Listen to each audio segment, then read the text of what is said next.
Welcome to Rama vlog all in one. ఈరోజు మీ ముందుకి ఒక సరికొత్త టాపిక్తో వచ్చాము. సో నేను ఆ టాపిక్ ఏంటనేది ఎక్స్ప్లెయిన్ చేస్తాను.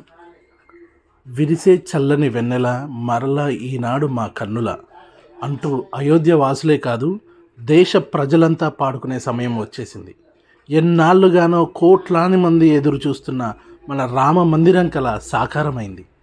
భక్తులకు కనువిందు చేయడానికి మన అందాల బాలరాముడు అయోధ్యలో కొలువుదీరబోతున్నాడు. నవనిర్మిత రామ మందిరంలో నీలమేఘశ్యాముడి ప్రాణప్రతిష్టను పురస్కరించుకొని దేశమంతటా సంబరాలు జరుగుతున్నాయి. సో నేను ఈరోజు మీకు ఈ ఆలయ విశేషాల గురించి చెప్పబోతున్నాను.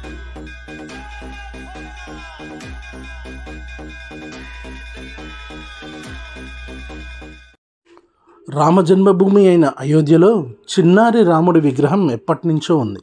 ఆ విగ్రహానికి నిత్య పూజలు జరుగుతూ ఉన్నాయి. భక్తులు కూడా దర్శించుకుంటున్నారు. కానీ కళ్ళు తిప్పుకోలేని అద్భుతమైన కట్టడాలతో ప్రపంచ వారసత్వ సంపదగా పేరొందిన పలు ఆలయాలున్న దేశంలో రాముడి గుడి లేని ఊరే కాదు అనుకునే ఈ దేశంలో జగదబు రాముడి జన్మస్థలమైన అయోధ్యలోనే రాముడికి గుడి లేని స్థితి ఇన్నాళ్ళు నెలకొంది. ఆ పరిస్థితి ఇప్పుడు తెరపడింది.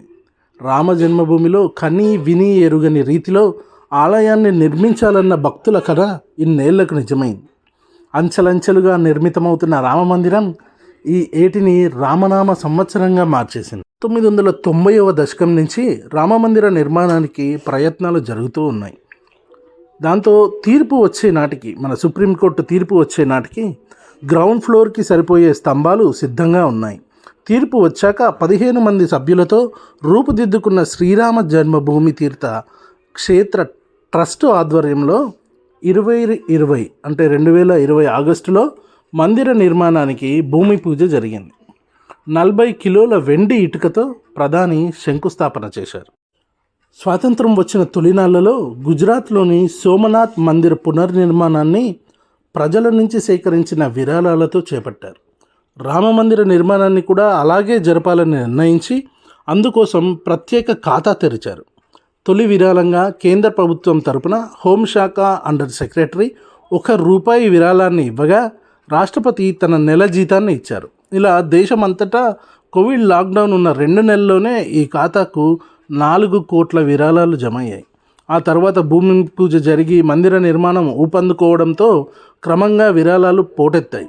దేశ విదేశాల నుంచి దాదాపు 5,000 కోట్ల రూపాయలు ఇప్పటికే అందాయి. ఇంకా విరాళాలు వస్తూనే ఉన్నాయి అని చెప్పేసి ట్రస్ట్ పేర్కొంది. నిధి సమర్పణ్ అభియాన్ పేరుతో 2021 జనవరి 15న ప్రారంభించి 45 రోజుల పాటు చేపట్టిన విరాళాల సేకరణ కార్యక్రమం విశ్వ హిందూ పరిషత్ లెక్కల ప్రకారం 20 లక్షల మంది కార్యకర్తలు 12 కోట్ల కుటుంబాల నుంచి 2,100 కోట్లు సేకరించారు. ప్రతి ఒక్కరూ తమకున్న దానిలో నుంచే ఎంతో కొంత ఆ రాముడికి అర్పించారు. ₹10 అప్పు తీసుకొని మరీ ఇచ్చిన నిరుపేద ఒకరైతే ఏళ్ల తరబడి దాచుకుంటూ వచ్చిన సొమ్ము 50,000 ఇచ్చిన వారొకరు.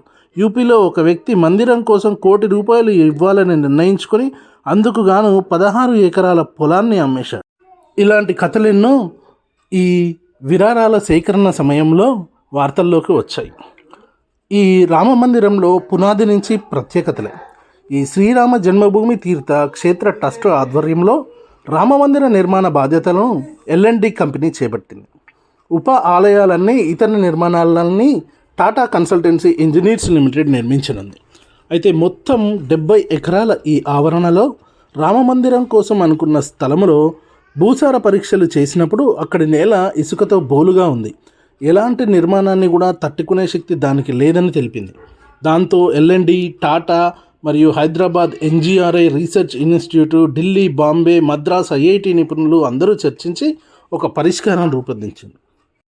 దాదాపు 6 ఎకరాల వైశాల్యంలో 14 అడుగుల లోతున్న తవ్వి మట్టిని తొలగించారు. ఆ స్థానాన్ని ప్రత్యేకంగా తయారు చేసిన రోల్డ్ కాంపాక్టెడ్ కాంక్రీట్తో భర్తీ చేశారు. IIT చెన్నై నిపుణుల తయారు చేసిన ఈ కాంక్రీటు సాధారణ కాంక్రీట్ కన్నా భిన్నమైంది. దీన్ని పొరలుగా వేయడమే కాక ఒక్కో పొర వేయడం, దాన్ని రోలర్లతో గట్టిగా కంప్రెస్ అయ్యేలా చేయడం, ఆ తర్వాత మళ్ళీ మరొక పొర, ఇలా మొత్తము 56 పొరలుగా వేశారు. దీని తర్వాత దాని మీద గ్రానైట్తో 21 అడుగుల ఎత్తైన పునాదిని వేశారు.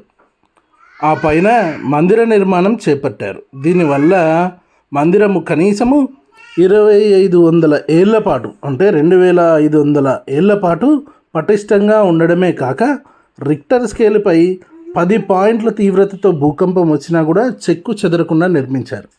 మొత్తం రామజన్మభూమి ఆలయం కింద 70 ఎకరాల స్థలం ఉన్నప్పటికీ ప్రధాన ఆలయాన్ని మాత్రం 2.5 ఎకరాల్లోనే నిర్మించారు. ఇందులో బిల్టప్ ఏరియా వచ్చేసి 57,400 చదరపు అడుగులు. నిజానికి ఇప్పుడు నిర్మిస్తున్న మందిరం డిజైన్ 1989లోనే అప్పట్లోనే విశ్వ హిందూ పరిషత్ నేతలు కోరడంతో ప్రముఖ వాస్తుశిల్పి అయిన చంద్రకాంత్ భాయ్ సోంపురా అయోధ్యకు వెళ్ళారు. కానీ అక్కడ ఉన్న కట్టుదిట్టమైన భద్రత వల్ల కొలతలు ఏవి తీసుకోలేదు. చూపులతోనే లెక్కలు వేసుకుని వచ్చి రూపొందించిన డిజైన్ ఇది. ఇది ఎలా ఉండబోతుంది అని అంటే, రామమందిర ముఖద్వారం వద్ద ఏనుగు, సింహాలు, గరుడ పక్షి, హనుమంతుడి పెద్ద పెద్ద శిల్పాలను ఆకర్షణీయంగా తీర్చిదిద్దారు. వాస్తుశిల్ప శాస్త్రాల నియమాలకు లోబడి సంప్రదాయ నాగర శైలిలో నిర్మించిన మందిరం కొంతవరకు మధ్యప్రదేశ్లోని ఖజురహో ఆలయాన్ని పోలి ఉంటుంది. ఈ ఆలయంలో ఉన్న తలుపులను హైదరాబాద్లోని అనురాధ టింబర్ డిపో తయారు చేసింది.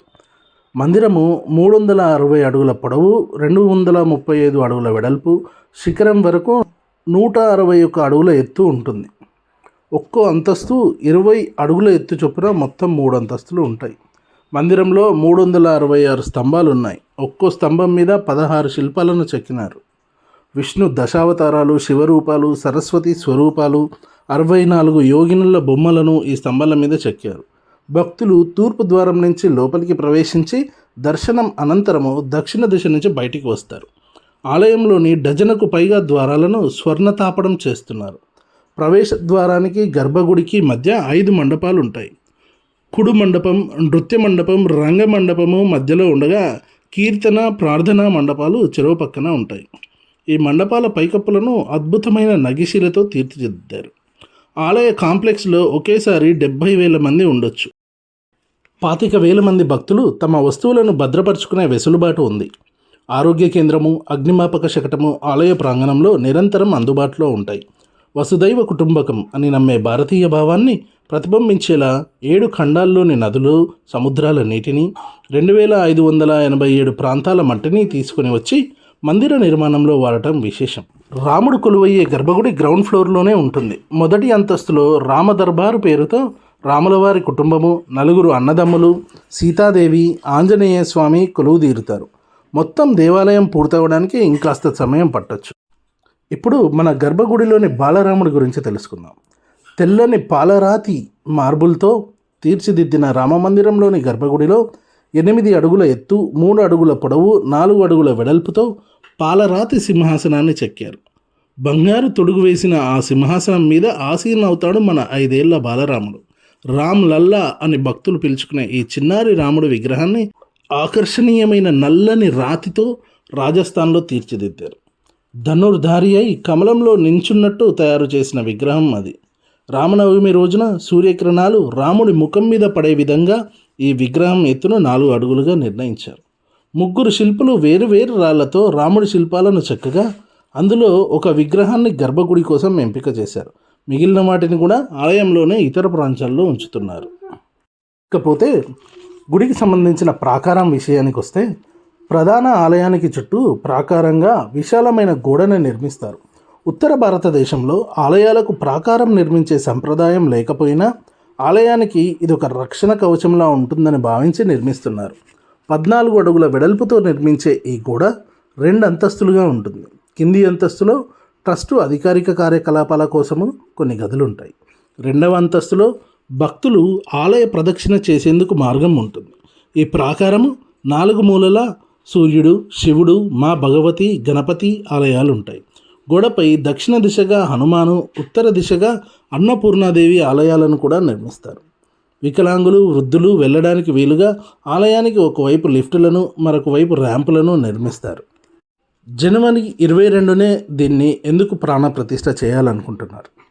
సో ఈ విషయానికి వస్తే, జనవరి 22 హిందూ క్యాలెండర్ ప్రకారము పుష్యమాసము శుక్లపక్ష ద్వాదశి. దీన్నే కూర్మ ద్వాదశి అని కూడా అంటాం. విష్ణుమూర్తి దశావతారాల్లో రెండోదైన కూర్మావతారాన్ని ధరించిన రోజు ఇది. క్షీరసాగర మదన సమయంలో కూర్మావతారంలో భూమాతను మోసిన సందర్భం.